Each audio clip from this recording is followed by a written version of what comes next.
प्रिय श्रोता बंधु नमस्कार। अब मैं आपको अगले भाग में किराता अवतार के प्रसंग में मूक नामक दैत्य का सुकर रूप धारण करके अर्जुन के पास आना,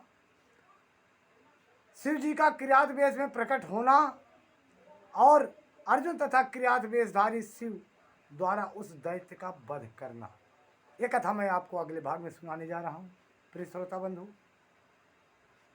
तदंतर अर्जुन व्यास जी के उपदेशानुसार विधि पूर्वक स्नान तथा न्याय आदि करके परम भक्ति के साथ शिव जी का ध्यान करने लगे। उस समय वह एक श्रेष्ठ मुनि की भांत एक ही पैर के बल खड़े हो सूर्य की ओर एकाग्र दृष्टि करके खड़े खड़े मंत्र जप कर रहे थे। इस प्रकार वे परम प्रेम पूर्वक मन ही मन शिव जी का स्मरण करके शंभु के सर्वोत्कृष्ट पंचाक्षर मंत्र का जप करते हुए घोर तप करने लगे, यानी पंचाक्षर मंत्र नमः शिवाय। उस तपस्या का ऐसा उत्कृष्ट तेज प्रकट हुआ जिससे देवगण विस्मित हो गए। पुनः वे शिव जी के पास गए और समाहित चित्त से बोले, हे सर्वेश्वर, हे ईश्वर, हे परमात्मा, हे विश्व आत्मा, हे जीव आत्मा, हे भक्त वत्सल, एक मनुष्य आपके लिए तपस्या से निरत है। प्रभु, वह व्यक्ति जो कुछ चाहता है उसे आप दे दीजिए, क्यों नहीं देते? क्योंकि उसके तप से हम लोग परेशान हो गए। प्रिय श्रोता बंधु, यूँ कहकर देवताओं ने अपने प्रकार जो अपने रूप से कहना चाहिए, जिस प्रकार करना चाहिए उस प्रकार कह करके भोले बाबा की स्तुति की और स्तुति करने के बाद उनके चरणों में झुक करके वंदन किया और फिर लालसा भरी निगाह से देख रहे हैं कि भोलेनाथ, हमारे लोगों की बात सुनिए और जाकर के उस व्यक्ति को जो आपकी तपस्या कर रहा है उसे ऐसा जो चाहता है वरदान दीजिए कि उसके इतने कठिन तपस्या से हम सारे देवता परेशान हो गए। प्रिय श्रोता बंधु, उदार बुद्धि एवं प्रसन्नता महाप्रभु शिव जी उन सब के वचन को सुनकर ठठाकर हंस पड़े और देवताओं से इस प्रकार बोले, हे देवताओं, तुम लोग घबरा क्यों रहे हो? उस मनुष्य की तपस्या इतनी कठिन हो गई कि तुम्हारा जीना मुश्किल हो गया है। अरे जाओ, मैं सब तरह से तुम लोगों का कार्य संपन्न करूंगा। यह बिल्कुल सत्य है, इसमें संदेह की गुंजाइश नहीं है, घबराओ मत। प्रिय श्रोता बंधु, शंभु के इस वचन को सुनकर देवताओं को पूर्णतया निश्चय हो गया। तब वे सब अपने स्थान को लौट गए। उसी समय मूक नामक दैत्य सूकर का रूप धारण करके वहां आया। विपेंद्र, उसे उस समय मायावी दुरात्मा दुर्योधन ने अर्जुन के पास भेजा था। यह चाल दुर्योधन की थी।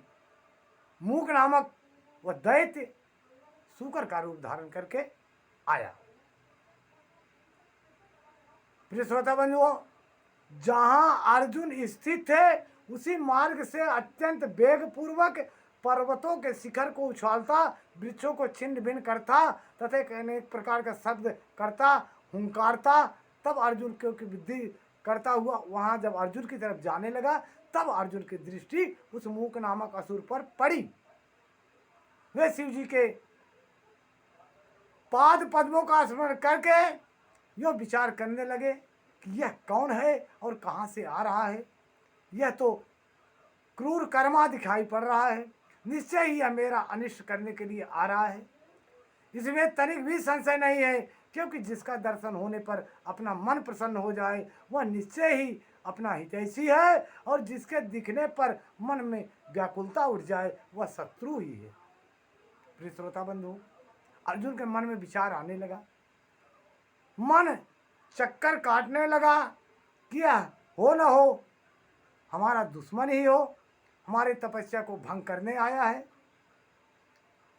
ये केवल मृत्यु के योग ही है। प्रिय श्रोता बंधु, आचार से, कुल का शरीर से, भोजन का वार्तालाप से, शास्त्र ज्ञान का और नेत्र से स्नेह का परिचय मिलता है। आकार से, चाल ढाल से, चेष्टा से, बोलने से तथा नेत्र और मुख के विकार से मन के भीतर का भाव जाना जाता है। ये सत्य बात है। नेत्र 4 प्रकार के कहे गए हैं, उज्ज्वल, सरस, तिरछे और लाल। विद्वानों ने इसका भाव भी पृथक पृथक बतलाया है। अर्जुन के मन में संशय हुआ कि ये मेरा हितैषी नहीं, दुश्मन है।